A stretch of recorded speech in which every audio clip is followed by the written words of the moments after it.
კიდევ ერთხელ მოგესალმებით მაესტროს ახალ ამბებს უყურებთ 6-ზე და ამავე დროს უსმენთ ტალღაზე FM 94.7 სტუდიაში ხატია ქვათაძე განაგრძობს მუშაობას. სომალელი მეკობრეებისაგან 15 ქართველი მეზღვაურის გამოსახსნელად სომალიში ქართული სამთავრობოთა შორისი დელეგაცია იმყოფება. ამის შესახებ პრეზიდენტის პრეს-სპიკერი აცხადებს. როგორც მანანა მანჯგალაძემ აღნიშნა, საკითხი პრეზიდენტს პირად კონტროლზე ხავს. აყვანილი და პრეზიდენტის პირად წარმომადგენლად სომალიში ეკონომიკისა და მდგრადი განვითარების მინისტრის მოადგილე გიორგი კარბელაშვილი იმყოფება. არსებული ინფორმაციით ყველა ქართველი მეზღვაური უვნებელია. მალტის დროშის ქვეშ მცურავი ტანკერი ოლიბჯი, რომელზეც 15 ქართველი და ასევე 3 თურქი მეზღვაური იმყოფებოდა, სომალელმა მეკობრეებმა 2010 წლის 8 ოქტომბერს ადენის სრუტეში დაატყვევეს. მეკობრეები გემის მფლობელი ბერძნული კომპანიისაგან გამოსასყიდის სახით რამდენიმე მილიონ დოლარს ითხოვდნენ. თანხის გადახდაზე გემთ მფლობელმა კომპანიამ უარი განაცხადა და მოლაპარაკება ჩიხში შევიდა. 2011 წლის ოქტომბერში კი სომალელმა მეკობრეებმა მეზღვაურების ვიდეო კადრები გაავრცელეს, რომელშიც მძევლები დახმარებას ითხოვდნენ. არსებული ინფორმაციით ამ დროისათვის ტანკერი ოლიბჯი სომალის პორტ ხარარ ხერდეში იმყოფება.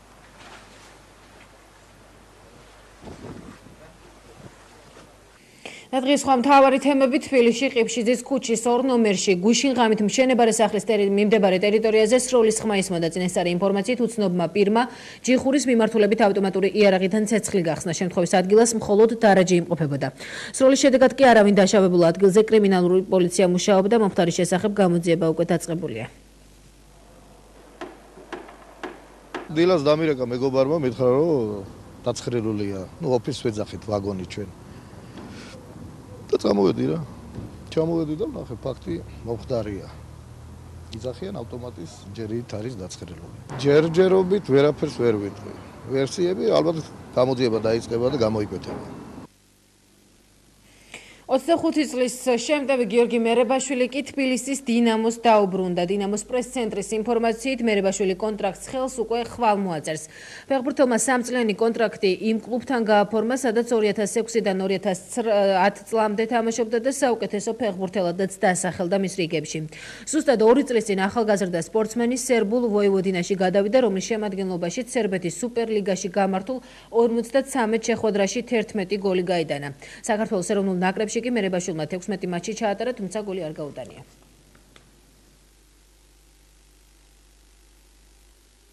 სრულიად საქართველოს კათოლიკოს პატრიარქმა უწმინდესმა და უნეტარესმა ილია მეორემ კი დღეს მრევლს დღევანდელი დღესასწაულები მიულოცა. როგორც პატრიარქმა სამების ტაძარში წირვის დასრულების შემდეგ ქადაგებისას ბრძანა, დღეს ღვთისმშობელ მარიამის დღესასწაული, რომელსაც კრება ყოვლადწმინდის საღვთისმშობლისა ეწოდება. ამას გარდა მართლმადიდებელი ეკლესია იოსებ მართლის, მეფე დავით წინასწარმეტყველისა და იაკობ მოციქულის ხსენებას ზეიმობს.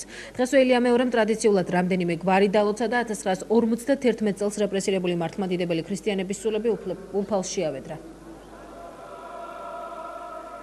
ყველაფერი რაც ცნობილია ყოვლადწმინდა ღვთისმშობლის შესახებ დღეს არის ეს ვიხსენე გადაყოლსავს წევთ ღვთისმშობელ დედას. ღვთისმშობელი დედა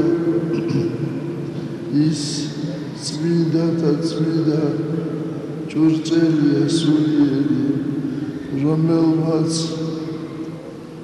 მოძრიკაცანი და აი ამ მოძრეკიდიდან დარზამოვიდა უყვარლი ჩვენი იესო ქრისტე. დღესვე არის იოსებ მართლის დღესასწაული, მეფე დავით წინასწარმეტყველის და იაკობ მოციქულის. მათი როცა კურთხევა შეგეწიო თქვენ და სრულიად საქართველოს. ამინ. საშობაო ძღვენი კი, რომელიც ალილოს მონაწილეებმა შეაგროვეს 10 იანვარს, უმწეოთა თავშესაფრებსა და ბავშვთა სახლებს გადაეცემა. ნობად სამების ტაძრის ახალგაზრდულ ცენტრში ახარისხებენ. ტრადიციული თეატრალიზებული მსვლელობა კი გუშინ 14 საათზე ვარდების რევოლუციის მოედნიდან დაიწყო და სამების საკათედრო ტაძართან დასრულდა. ალიგლოში რამდენიმე ათასი ადამიანი მონაწილეობდა, მისმა მონაწილეებმა ვარდების რევოლუციის მოედნიდან სამების საკათედრო ტაძრამდე ქრისტეს შობის ხატი ფეხით მიაბრძანეს. გზადაგზა მსვლელობას მოქალაქეები, სხვადასხვა ეკლესიის მრევლი და ასევე პოლიტიკოსები უერთდებოდნენ. ბოლოს კი მსვლელობის მონაწილეებს ავლებრის რეზიდენციასთან საქართველოს პრეზიდენტი დახვდათ. ეზოში მან ალიგლოს მონაწილეებს ტკბილეული გადასცა და შობა ახალი წელი მიულოცა. ეს ტრადიცია საქართველოში მე-5 საუკუნიდან იღებს სათავეს და ბოლო წლების განმავლობაში ის სრულიად საქართველოს კათოლიკოს პატრიარქმა უწმიდესმა და უნეტარესმა ილია მეორემ აღადგინა.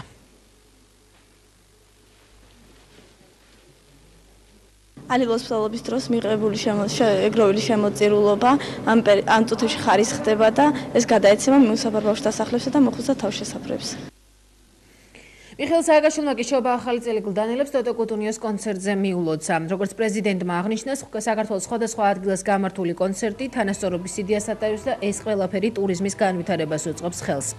უფასო კონცერტი შობის დღესასწაულთან დაკავშირებით დაიგეგმა. კუტუნიო კი თბილისის ორი კერძო კომპანიის მოწვევით ესტუმრა, ტექნიკური მხარე დედაქალაქის მერია მოზრუნულყო. გლდანის პარკში კონცერტზე ქართველი შემსრულებლებიც გამოდიოდნენ. იტალიელი მომღერალი კი საქართველოში 2007 წლის ივლისშიც იმყოფებოდა.